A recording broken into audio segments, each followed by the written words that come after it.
तो भाइयों, बीपीएससी री एग्ज़ाम को लेकर कितना हू हल्ला हुआ। अंततः री एग्ज़ाम हुआ। अब कितना सफल हुआ और कितना फेल हुआ ये आप पे छोड़ते हैं। आप भी देखिए और समझिए, चीज़ों को समझिए। दो लीडर्स, तथाकथित दो लीडर्स हैं।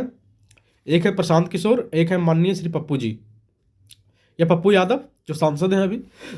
प्रशांत किशोर तो सांसद नहीं है, ना विधायक ही हैं, बस किसी पार्टी का वो सर्वे सर्वा है।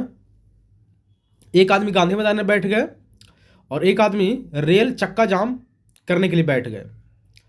अब जरा सोचिए कि रेल चक्का जाम कीजिएगा और कुछ जगहों पे एग्जाम है, सेंटर पे कुछ स्पेसिफिक 2-4 सेंटर पे ही एग्जाम है।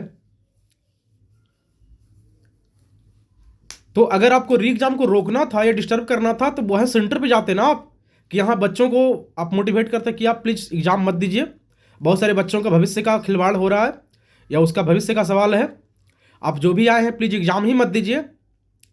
तो अगर बहुत सारे बच्चे जो एग्जाम देने री एग्जाम देने आए तो वो सारे बच्चे अगर अपेयर नहीं होते एग्जाम में तो गवर्नमेंट को झुकना पड़ता। लेकिन ये लोग वैसा काम नहीं किए। एक गांधी मैदान में जाकर बैठ गए, एक चक्का जाम करने में बैठ गए। इससे नुकसान किसका हुआ? छात्रों का। तो छात्र को आप भला करने के लिए आप बैठ रहे हैं या आप धरना प्रदर्शन कर रहे हैं या उसका नुकसान करने का? आपके इस नासमझी धरना प्रदर्शन से बच्चों का तो नुकसान हो गया, आम जन लोग जो बीपीएससी में बैठते हैं उनका तो नुकसान हो गया। मैं तो खैर यूपीएससी देता हूं, मुझे तो बीपीएससी से मतलब भी नहीं है अभी, और भगवान करे मैं देना भी ना पड़े हमको। लेकिन नुकसान किसका हुआ प्रॉपर? जो बीपीएससी देते हैं, बिहार के बच्चों का, बिहार के लोगों का, बिहार के स्टूडेंट्स का स्पेशली, जो नीमक रोटी खा के,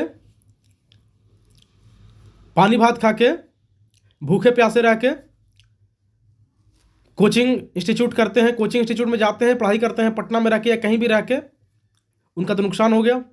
अब वो अगले साल बहुत ही कम सीट आएगी या ना भी आएगी, क्योंकि गवर्नमेंट का क्या है, अरे 3 ही सरकार है, 3 लोगों को पता है कि गवर्नमेंट बनेगी।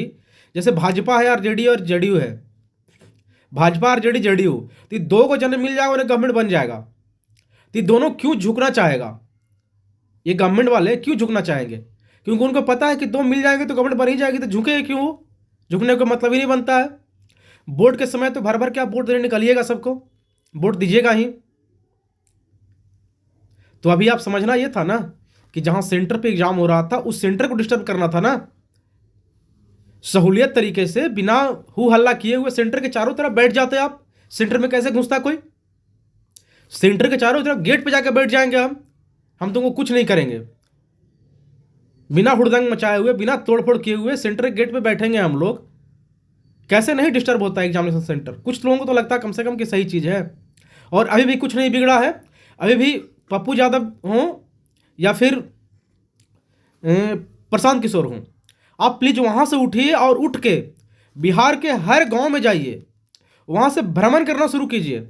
वहाँ बैठ के और वैनिटी वैन में नहा धो के निकल के गांधी जी के स्मारक के नीचे बैठने से कुछ नहीं होने वाला है। आप वहाँ से उठिए, पटना के हर गली में पहले घूमिए, फिर उसके आसपास वाले गांव में घूमिए, फिर उसके आसपास वाले गांव में घूमिए। और जैसे सत्याग्रह आंदोलन शुरू हुआ था गांधी जी का, 10 के बाद 20, 20 के बाद 30, 30 के बाद 40, 40 के बाद 60, 60 के बाद 90, इस तरह से जुड़ते जाएंगे लोग और गवर्नमेंट को झुकना पड़ेगा। और वैसे बैठने से गवर्नमेंट झुकने वाली नहीं है।